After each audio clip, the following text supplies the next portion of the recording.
चलिए आइए मेरे प्यार प्रचार, आज का वीडियो बहुत ही ज़्यादा खास होने वाले हैं। और आज की इस वीडियो में हम बात करने वाले हैं मानव जनन। मानव जनन यानी कि चैप्टर नंबर 3 का बात करने वाले हैं, मानव जनन, जो कि क्वेश्चन बैंक का चैप्टर नंबर 3 का प्रश्न है। ये प्रश्न आप सभी छात्र के लिए बहुत ही ज़्यादा खास होने वाले हैं।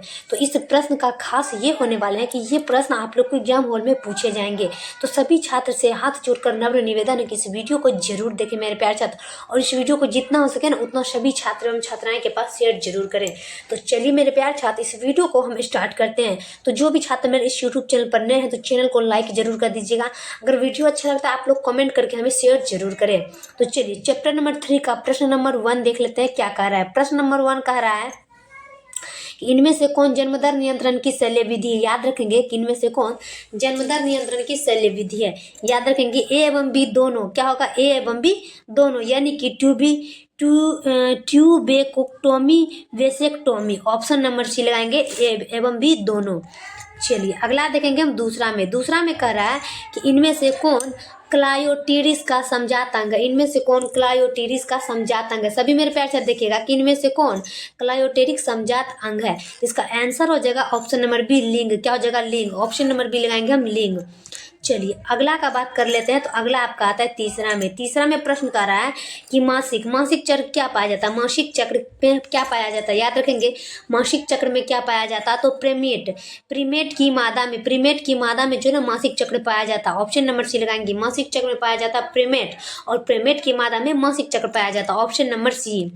चलिए अगला का बात करते हैं। तो अगला आपका आता है 4 नंबर में कह रहा है कि इनमें से किनका स्वर उच्च पिच स्वरमान का होता है। कि इनमें से किसका स्वर उच्च पिच स्वरमान का होता है। याद रखेंगे सभी छात्र कि इनमें से किनका स्वर उच्च पिच स्वरमान का होता है। तो 4 का आपका आंसर हो जाएगा स्त्री का स्वर पिच उच्च स्वरमान का होता है। तो इसका आंसर होगा ऑप्शन नंबर बी। चलिए नेक्स्ट की बात करते हैं। तो नेक्स्ट आपका आता है 5 नंबर में क्या कह रहा है कि मानव स्त्रियों में अंडे का निर्माण होता है। तो ओवेरियल फॉलिकल में क्या होगा, ओवेरियल फॉलिकल में। ऑप्शन नंबर बी लगाएंगे कि ओवेरियल फॉलिकल में जो है मानव स्त्रियों में अंडे का निर्माण होता है। ऑप्शन नंबर बी लगाएंगे 5 का। चलिए 6 में देखेंगे। 6 में कह रहा है कि शुक्राणु जनन। प्रश्न कर रहा है कि शुक्राणु जनन का नियंत्रण किसके द्वारा होता है। याद रखेंगे शुक्राणु जनन का नियंत्रण होता है एंड्रोजन के द्वारा होता है। क्या होता है, एंड्रोजन के द्वारा होता है शुक्राणु का जनन नियंत्रण। ऑप्शन नंबर ए लगाएंगे। चलिए नेक्स्ट प्रश्न देखेंगे। तो नेक्स्ट आपका आता है 7 में कह रहा है एक्रोसोम। क्या होता है, एक्रोसोम नामांकित में से किसका संभाग है। एक्रोसोम नामांकित में से किसका संभाग है। 7 का देखेंगे और 7 का आपका आंसर मानव शुक्राणु का शीर्ष। क्या होगा, मानव शुक्राणु का शीर्ष जो है एक्रोसोम के संभाग होते हैं। ऑप्शन नंबर बी लगाएंगे। एक्रोसोम का शीर्ष किसे कहते हैं, मानव शुक्राणु का शीर्ष। चलिए अगला देख लेंगे हम 8 में कह रहा है कि इंडोर्जन और प्रोजेक्ट्रॉन स्रावित होता है। कि एंड्रोजन और प्रोक्टोस्टेरोन स्रावित होता है। याद रखेंगे 8 में, और 8 का आपका आंसर हो जाएगा अपरा। क्या होगा, अपरा। ऑप्शन नंबर सी लगाएंगे। प्रश्न करा कि एंड्रोजन और प्रोजेक्ट्रॉन स्रावित होता है अपरा में। ऑप्शन नंबर सी लगाएंगे। चलिए अगला का बात करते हैं। अगला आपका आता है एक्रोसोम का भाग क्या होता है। एक्रोसोम का भाग क्या होता है। एक्रोसोम का भाग हो जाता है शुक्राणु का। क्या होगा, शुक्राणु का। ऑप्शन नंबर सी लगाएंगे हम। एक्रोसोम का भाग क्या होता है, शुक्राणु का। ऑप्शन नंबर सी लगाएंगे। नेक्स्ट की बात करते हैं। तो नेक्स्ट आपका आता है 10 में कह रहा है कि ग्रीवा किस में पाया जाता है। याद रखेंगे कि ग्रीवा जो है ना गर्भाशय के बॉडी एवं योनि के बीच में पाया जाता है। ग्रीवा किस में पाया जाता है, कि गर्भाशय के बॉडी एवं योनि के बीच पाया जाता है, ग्रीवसा। Option number C. चलिए अगला देख लेंगे हम।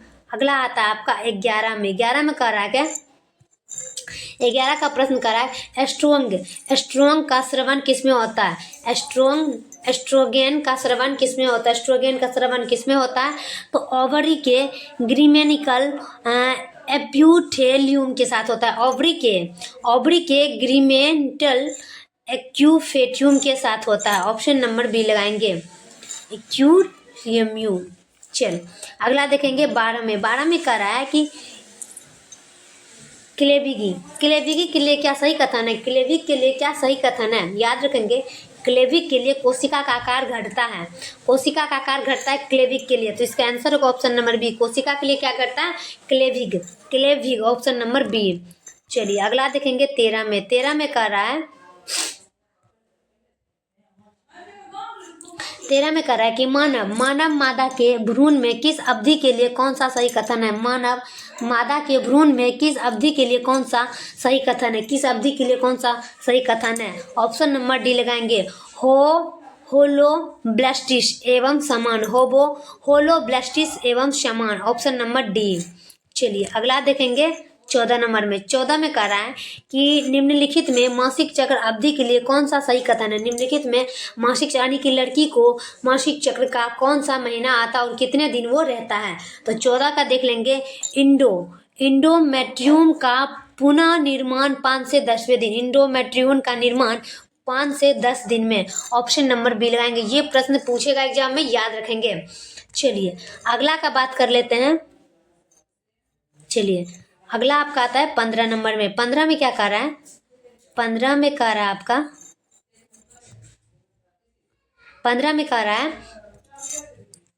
सिरटोल केल्स का नियंत्रण पिट्यूटरी के किस हार्मोन द्वारा होता है। सिरटोल केल्स का नियंत्रण पिट्यूटरी के किस हार्मोन द्वारा होता है। 15 का आप लोग को आंसर लगाना है LH। क्या होगा LH। ऑप्शन नंबर सी लगाएंगे हम LH। चलिए अगला देख लेंगे। अगला आता है 16 में। 16 में कह रहा है 16 में क्या कर रहा है कि मेनस्ट्रुएशन का तत्काल कारण किस हार्मोन की वापसी है। मेनस्ट्रुएशन का तत्काल कारण किस हार्मोन की वापसी है। 16 का देखेंगे। और 16 में आपको जगह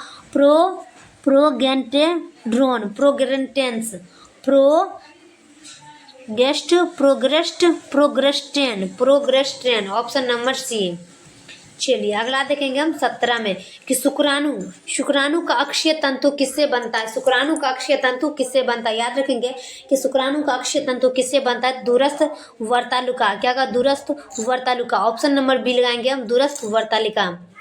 चलिए अगला देखेंगे हम 18 का। 18 में कह रहा है कि मानव में किस तरह का प्लेटासेंटा पाया जाता है। मानव में किस तरह का प्लासेंटा पाया जाता है। 18 का देखेंगे। मानव में जो है ना इन सभी यानी कि चोर चीज हीमोकोरियल मेट्राडिस्कोडाइल। तो इसका आंसर हो जाएगा ऑप्शन नंबर डी। मानव में किस तरह का प्लासेंटा पाया जाता है। इनमें से सभी। चलिए 19 में कि किसकी अनुपस्थिति में निषेचन नहीं हो सकता है। किसकी अनुपस्थिति में निषेचन नहीं हो सकता है। याद रखेंगे किसकी अनुपस्थिति में निषेचन नहीं हो सकता है। 19 का देखेंगे तो इसका आंसर क्या हो जाएगा 19 का कैल्शियम की उपस्थिति में निषेचन नहीं हो सकता। याद रखेंगे अगर पूछ दिया जाए कि कैल्शियम किसकी अनुपस्थिति में निषेचन नहीं हो सकता तो कैल्शियम।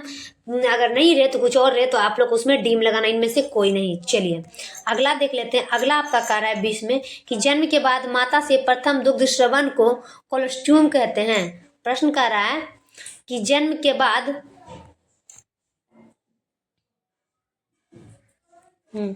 कह रहा है कि जन्म के बाद माता से प्रथम दुग्ध श्रवण को कोलोस्ट्यूम कहते हैं। इनमें से निहित क्या है। प्रश्न देखिए कह रहा है कि जन्म के बाद माता से प्रथम दुग्ध श्रवण को कोलोस्ट्यूम कहते हैं। इनमें से निहित क्या है।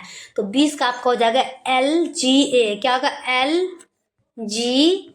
इसका आंसर होगा ऑप्शन नंबर ए। चलिए अगला देखेंगे हम 21 में। 21 में कह रहा है कि प्रोस्टेट प्रोस्टेट कैंसर के लिए प्रयुक्त प्रतीक इंजाइम क्लिनिकल जांच के फोर कौन सा है। प्रश्न करा कि प्रोस्टेट कैंसर के लिए प्रयुक्त प्रतीक इंजाइम क्लिनिकल जांच के लिए फोर कौन सा है। 21 का देखेंगे और 21 का आपका आंसर हो जाएगा क्षारीय फास्फेटेज। ऑप्शन नंबर बी लगाएंगे क्षारीय फास्फेटेज। चलिए अगला देखेंगे 22 में। 22 में क्या करा है। 22 में करा है परट्यूशन के लिए संकेत सिग्नल कहाँ से शुरू होता है। परट्यूशन के लिए संकेत सिग्नल कहाँ से शुरू होता है। 22 का देखेंगे और 22 का आपका आंसर होगा प्लासेंटा तथा पूर्ण विकसित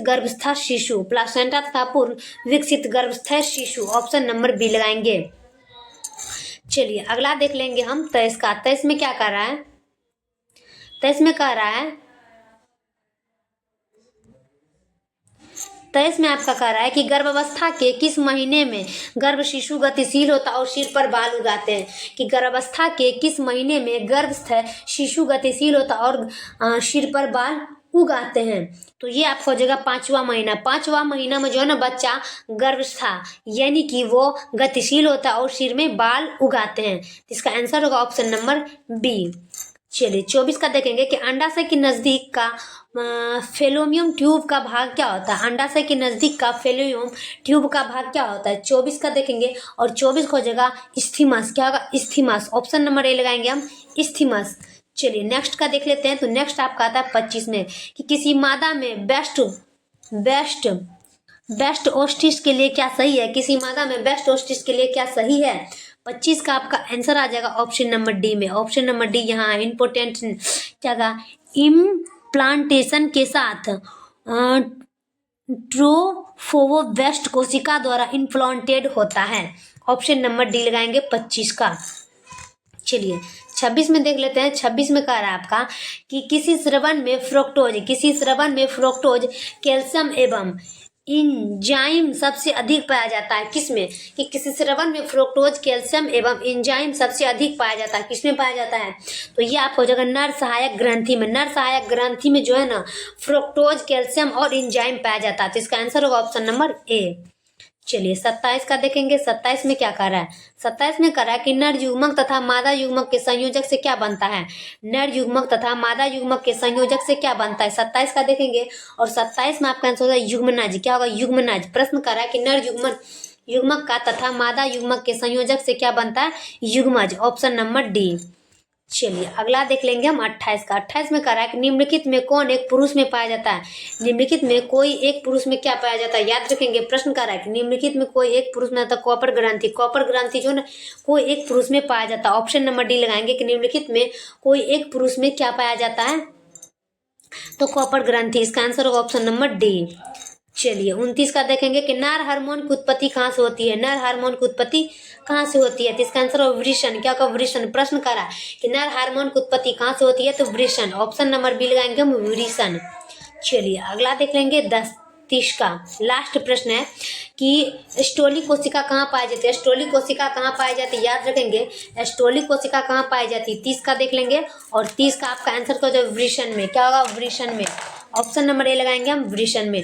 तो फाइनली मेरे प्यार छात्र ये वीडियो आप लोग को कैसा लगता है आप लोग हमें कमेंट बॉक्स में जरूर बताएं मेरे प्यार छात्र। और तब तक के लिए हम नेक्स्ट वीडियो में मिलते हैं। जय हिंद जय भारत।